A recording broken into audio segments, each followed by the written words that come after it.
এই প্রোডাক্টটি কিন্তু আপনার মিলিটারি ডিজাইন গ্রাফিক্সের কাজ অথবা ভিডিও এডিটিং এর MSI B450 Air Pro Max এই মাদারবোর্ডটি আপনারা রেগুলার ইউজেস লো বাজেটে যারা একটা গেমিং পিসি অথবা গ্রাফিক্সের কাজ অথবা ভিডিও এডিটিং এর কাজ করতে চাচ্ছেন তাদের জন্য কিন্তু খুবই একটা বেস্ট প্রোডাক্ট।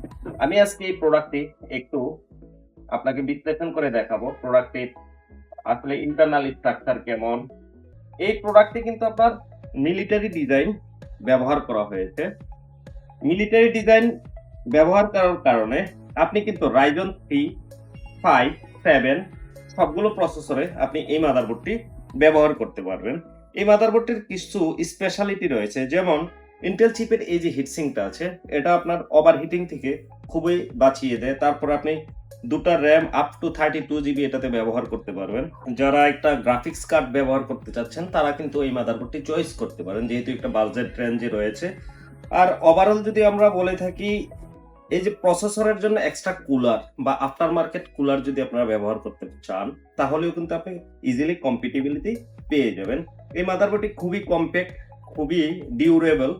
আর এই মাদারবোর্ডটির সাথে কিন্তু আপনার 3 ইয়ার্স এর ওয়ারেন্টি দিয়ে থাকে MSI থেকে। অ্যাটলিস্ট লং লাস্টিং একটা সার্ভিস প্রোভাইড করবে। আর ইজিলি কিন্তু আপনি যদি Ryzen 5, 7 এ যদি আপগ্রেড করতে চান তাহলে করতে পারবেন। এবং আপনি কিন্তু এটার মধ্যে এক্সটার্নাল 4টা HDD পোর্ট পেয়ে যাচ্ছেন।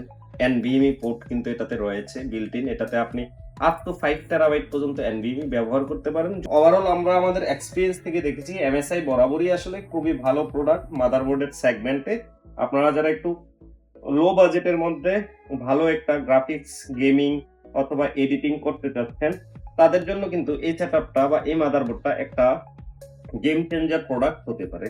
আর আপনাদের যদি আমার এই প্রোডাক্ট ভিডিও বা টেক রিভিউ গুলো ভালো লেগে থাকে অবশ্যই চ্যানেলে লাইক, সাবস্ক্রাইব করবেন। আর পরবর্তী ভিডিওতে পেয়ে যাবেন আরেকটি প্রোডাক্ট নিয়ে, নতুন কোনো প্রোডাক্ট, নতুন কোনো টেক রিভিউ।